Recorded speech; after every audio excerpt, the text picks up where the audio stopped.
اور یہ پہلے ان کی نانی چونکہ شیعہ ذاکرہ تھی، ان کے ساتھ انہوں نے رہ کر شیعہ عقیدے کی طرف زیادہ توجہ کی اور بلکہ ذاکر بن گیا۔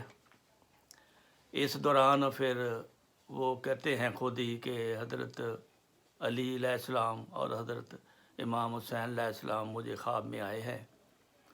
انہوں نے بتایا ہے کہ بیٹا اصل جو اس وقت اس زمانے میں اصل راستہ جو ہے وہ احمدیت ہے۔ تو اس کے بعد انہوں نے پھر احمدیت کو اپنایا، اور احمدیت کو اس قدر اپنایا کہ ان کو خدا تعالیٰ کے ساتھ ڈائریکٹ تعلق ہو گیا۔ ان کو خواب میں بتایا گیا کہ آپ نے شہادت آپ کو نصیب ہونی ہے، اور یہ خواب اس نے اپنی والدین کو بھی بتا دیا اور اپنی بیوی کو بھی بتا دیا، جو ابھی نئی شادی شدہ دلہن تھی، اس کو بھی بتا دیا کہ میں نے شہید ہونا ہے، اور تم نے یہ واویلا نہیں کرنا، کیونکہ مجھے خدا کی طرف سے یہ پیغام آ گیا ہے کہ آپ کے نصیب میں شہادت ہے۔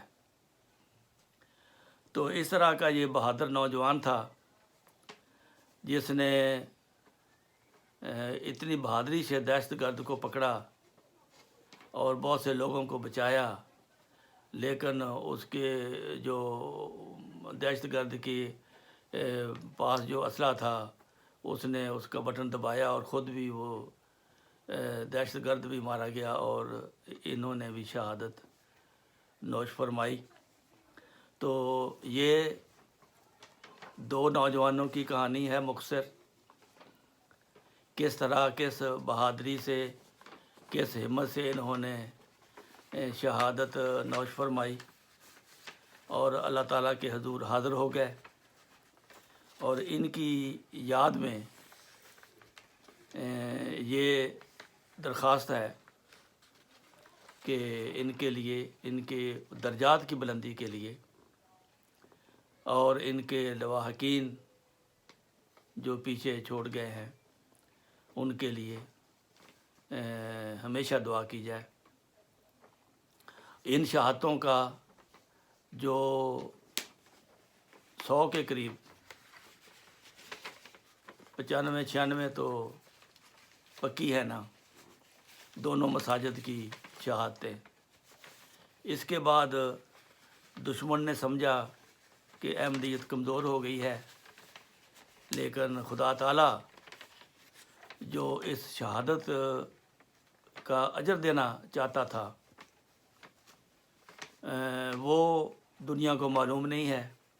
دنیا داروں کو یہ پتہ نہیں ہوتا کہ اس کا معاوضہ اگر خدا تعالیٰ دینے پہ آئے تو کتنا ہوگا۔ یہ لوگ عقل کے اندھے ہیں، یہ سمجھتے نہیں ہیں کہ ہم ان کا نقصان نہیں کر رہے، ہم ان کا فائدہ کر رہے ہیں۔ دنیا کے لحاظ سے وہ تو یہاں سے رخصت ہو گئے اور وہ اگلے جہان اپنی خدا تعالیٰ کی جنت میں موجیں کر رہے ہیں، اور جو پیچھے چھوڑ گئے ہیں، جو اپنے رشتہ دار چھوڑ گئے ہیں اور اپنے ماں باپ، بہن بھائی، بیوی بچے چھوڑ گئے ہیں، ان کا پھر خدا تعالیٰ نے کس طرح انتظام کیا، بلکہ ان کی وجہ سے اس سال جرمنی میں 6000 لوگوں کو ویزا ملا تھا کہ پاکستان میں احمدیوں کو مسجدوں میں مارا جاتا ہے اور گورنمنٹ کوئی ایکشن نہیں لیتی۔ اس کے انسانی ہمدردی کے تحت پھر دنیا کے ممالک نے جماعت احمدیہ سے ہمدردی کی، اور اس طرح اس سال کے اعداد و شمار کے مطابق 6000 لوگ جرمنی میں آئے، اور جن کے کیس پاس ہو گئے آتے ہی۔ اور 6000 پہ بات ختم نہیں ہوتی، ہر وہ آدمی جس کا کیس پاس ہوا اس کی فیملی کے پیچھے بیوی بچے 3 تھے یا 4 تھے یا 5 تھے، وہ سب مفت میں ٹکٹ لے کر جرمنی پہنچے ہیں۔ اس کا مطلب ہے 25 سے 30 ہزار لوگ جو یورپ میں سیٹ ہوئے ہیں۔ ان عقل کے اندھوں کو یہ نہیں پتہ لگتا کہ ہم ان کا تھوڑا سا نقصان کرتے ہیں، ان کو نفع کتنا ہوتا ہے، ان کو فائدہ کتنا ہوتا ہے۔ 95-96 لوگ شہید ہوئے تھے، وہ ساری کی ساری بمع فیملی آج یورپ میں سیٹ ہیں، ایک بھی ادھر نہیں ہے کہ جو وہاں رہ گیا ہو۔ سب کو انسانی امدادی کے تحت سب کے خاندانوں کو یہاں پر ویزے مل گئے ہیں۔ تو یہ اللہ تعالیٰ کا فضل ہے، اللہ تعالیٰ ان کے دلوں میں ڈالتا ہے کہ یہ مظلوم قوم ہے، ان کی وہاں نہ حکومت سنتی ہے، نہ کوئی ادارہ سنتا ہے، نہ کوئی عدالت سنتی ہے۔ جب ایسے حالات ہوں تو پھر ان کا خدا ہوتا ہے، تو خدا تعالیٰ پھر ایسے لوگوں کے دلوں میں ان کی محبت ڈال دیتا ہے، ان کی ہمدردی ڈال دیتا ہے کہ وہ پھر ان کا دل ان کی مدد کرنے کو چاہتا ہے، اور وہ خوشی محسوس کرتے ہیں کہ ہم ان مظلوموں کی خدمت کر رہے ہیں۔ تو یہ تھا منفی اور مثبت اس کے اثرات۔ اسی طرح اگر آپ ایک شہادت،